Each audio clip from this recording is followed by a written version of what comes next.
After a decade of legend building, myth making, countless prediction videos, and a fervent fan base jumping at the mere suggestion of a character in the mentorship position of Kanan Stark, we were finally introduced to the real Breeze, government name Branford Frady. No exceptions and no substitutions. The genuine article. Though not a belabored introduction, there was enough offered to us in that sequence to analyze the character, address the lingering story elements, and make predictions for his potential first move that'll engrave his name in power lore and prove he was worthy for the decade-plus hype. Before we begin, be sure to hit the like button, subscribe, and bell notification to immediately receive these videos. Also, big thank you to all of my Patreon family. If you'd like to be the next one, hit the link pinned to the comments below. And lastly, a spoiler alert is now in effect for all things power. Here we go. Prior to Breeze's formal introduction, he's informally alluded to via Snaps and Pop's conversation with Kanan, where the insidious couple sought to arrange a drug-dealing triumvirate of Unique, Kanan, and their unnamed nephew, who many wisely surmised was Breeze. Neek previously met with the old duo to plant the seed of alliance, with the allure of a bigger piece of the drug-dealing pie hanging in the balance for the both of them. This opportunity provided the perfect segue to bring home one of the most mythological storylines in the Power universe. Out on the block, Breeze pulls up like hood royalty in a red chariot, with fly attire and jewelry to match. The introduction by Snaps is most befitting, as he transforms normal conversations into Shakespearean theater on the regular. Here, he represents a ring announcer in theory, introducing two prize fighters with their own accolades and accomplishments, now coming together to join forces for the betterment of his own pockets. In fact, the two actually size each other up like fighters do prior to testing each other's respective skills in the ring if you study their mannerisms while Snaps is speaking. Interestingly enough, the praise he showers upon Breeze is contrary to what we previously knew of him via Grown Kanan's infamous callback with Tariq. He referred to Breeze as being strong, but not smart, emphasizing how the renowned hustler's routine was a rival gang member to his intellect. However, Snaps describes Breeze as, quote, one of the brightest minds and boldest thinkers you will ever encounter, both a scholar and a visionary, learning and building at the same time. This caveat infers that Breeze started off his criminal career as an innovator of the highest order, and over time softened his hustler instincts as the money began to pile up.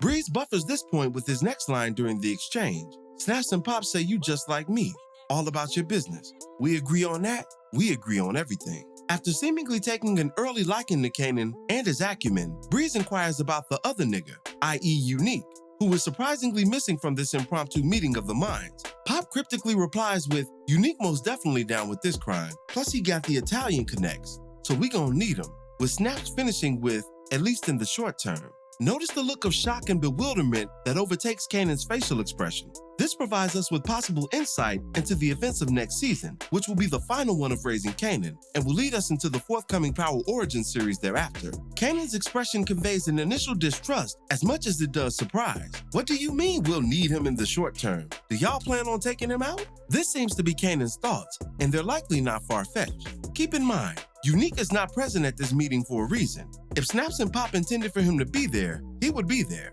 It was Neek who appealed to them for partnership and financial backing, not the other way around. So Neek riding off into the sunset with his team long-term doesn't seem to be in the cards for the seasoned couple. What does align with their plan is supporting Kanan's hustle into the future, which is why there's constant nods made to his youth, ambition, and light leading them through the darkness, or the unknown. On this team, Kanan and Breeze are the future, and Unique is the past. Him missing in action is the first major clue to his doomed fate to come, which brings us to Breeze's first potential major act on this show. Think back to Kanan's sit-down with Bonnie and Clyde prior to the Breeze meeting. One thing he expressed discontent with was Unique mouthing off to the old couple about their meeting an episode prior, when Kanan approached Neek in the spirit of manhood, stood on business about killing his brother, and inquired about his missing muse, which Pop is ironically behind. Unique, being the elder statesman of the unholy trio, may begin moving with arrogance and hostility with Breeze and Kanan over time, due to their youth contrasting with his experience. An age gap presents a potential multitude of operational differences within their business. Kanan and Breeze will bring forth innovations in their approach to dealing that a narrow-minded Unique will shoot down,